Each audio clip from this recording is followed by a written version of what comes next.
Welcome back to the Armchair Generals, where we talk 40K news, tactics, lore, and so much more. We hope you enjoy the video. Welcome back to the Armchair Generals, where today we will be going over the Chaos factions, including Chaos Space Marines, Thousand Sons, Deathguard, Chaos Demons, and Chaos Knights, covering each of the factions that has a codex. Starting up, we're going to go over Chaos Space Marines, and El Scotcho is going to take that away for us. Hey guys, El Scotcho here, and yeah, we're going to cover some Chaos Space Marines today. These are the Space Marines that turned traitor and decided to side with Horus during the Horus Heresy. The remains fled to the Eye of Terror, mostly. And so you have the remnants of all of those legions, and they have degraded and generally shrunk down to about warband size. So you don't see a whole lot of them in any one time, except for the Black Legion.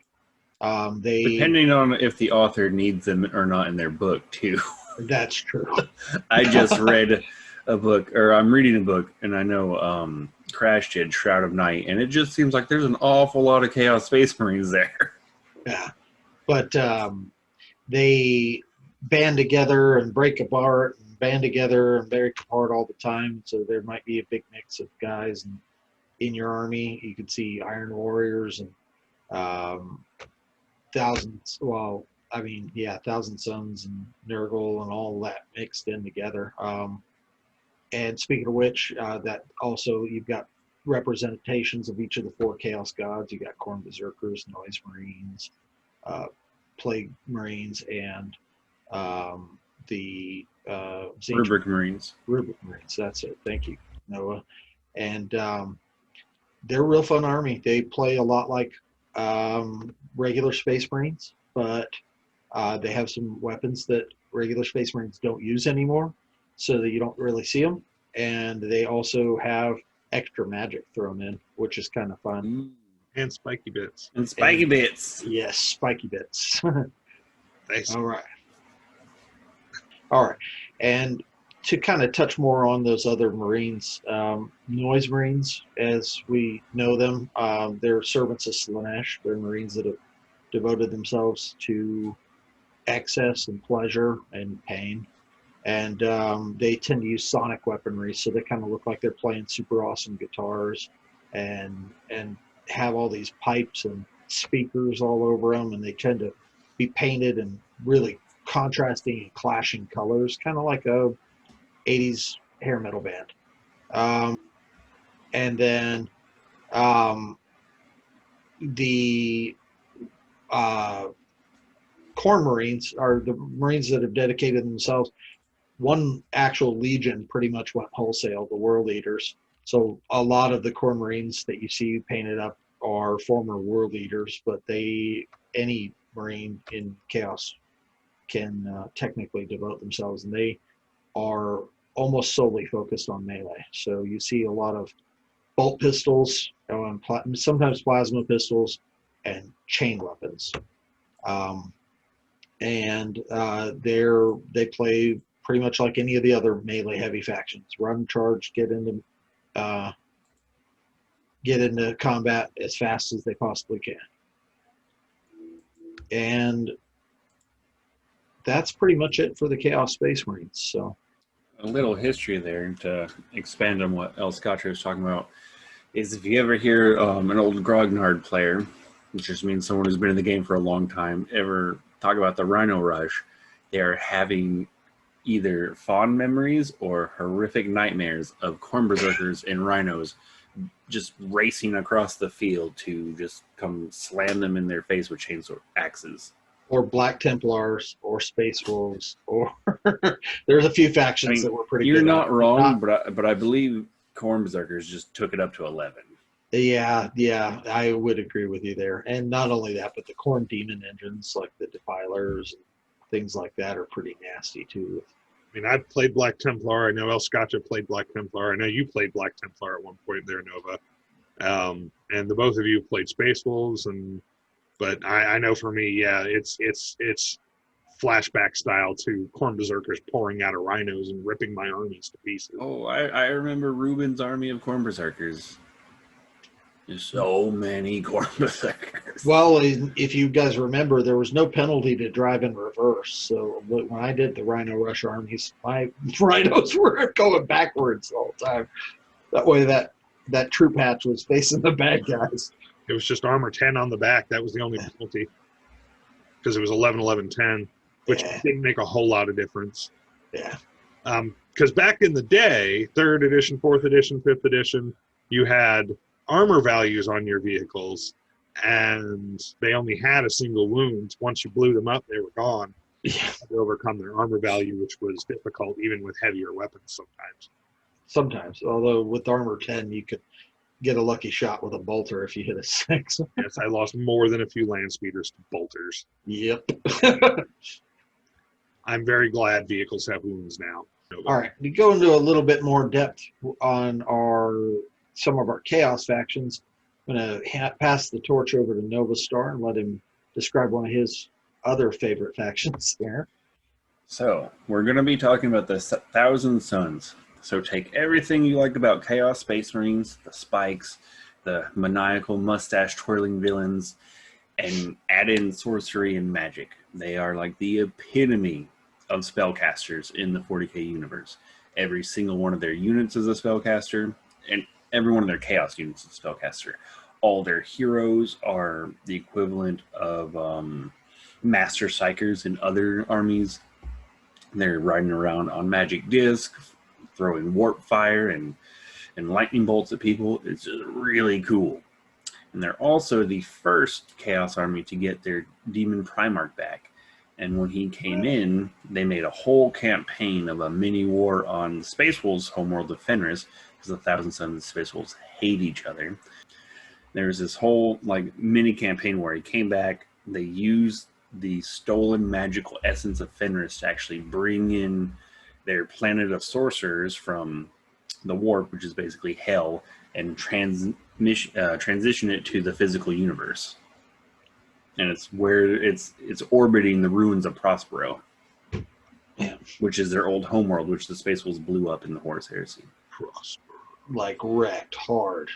So yes, if you want to do D&D sorcerers on floating discs and all their normal Chaos Space Marine units are just automatons because of a spell that was cast by one of their members to try to get rid of a flesh change mutation. He turned all of his battle brothers into dust, so all the seals and joints of their armors magically locked up, and they are basically robot zombies.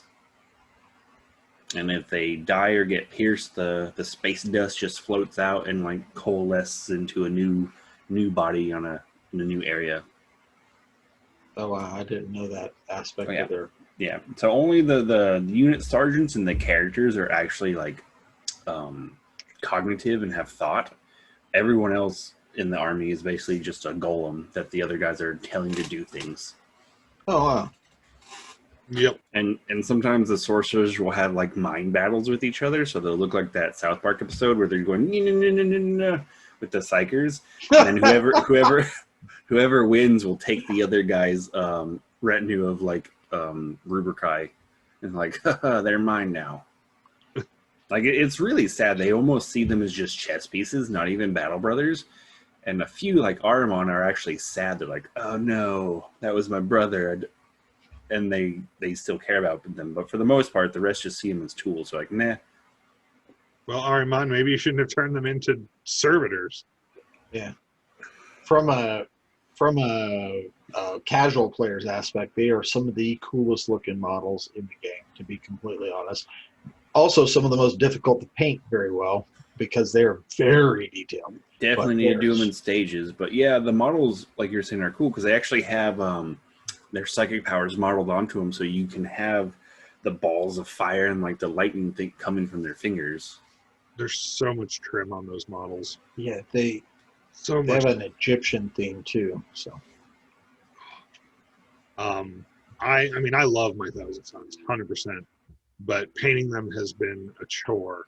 I'm trying to decide whether I want to paint them up like sandstone statues that are slowly coming to life, so that they're like sandstone with a little bit of blue.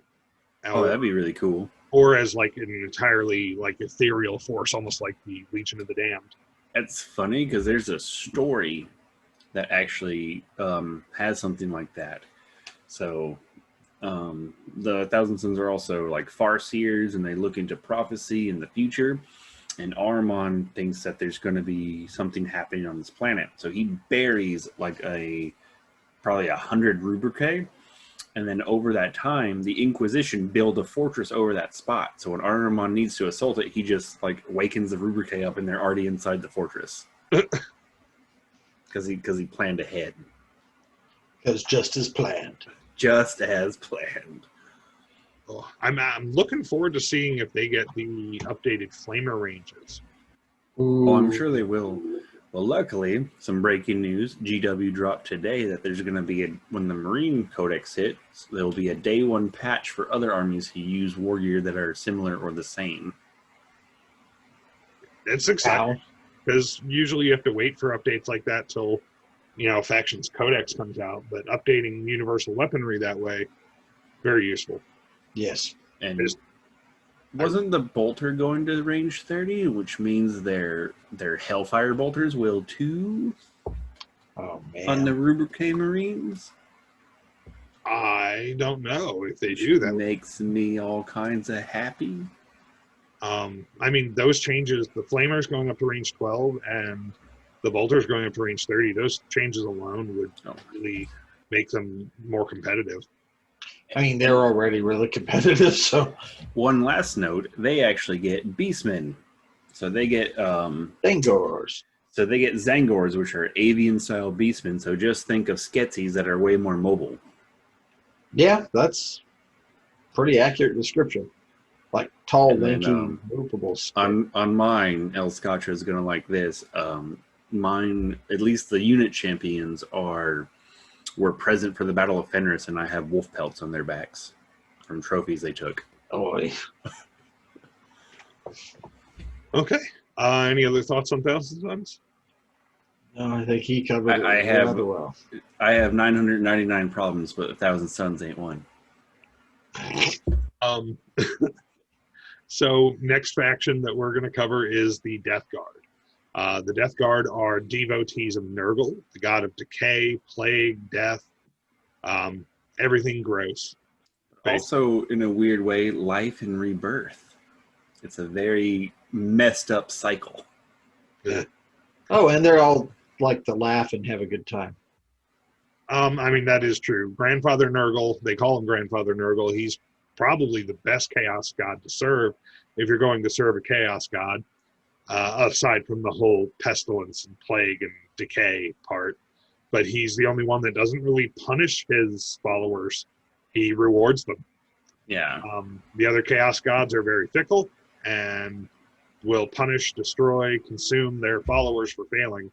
Grandfather Nurgle's like, no, here's another plague, go out. Yep. He's like the old grandfather who gives out sweets. Like, if you're bad, you just don't get one. But if you did a good job, you get a butterscotch.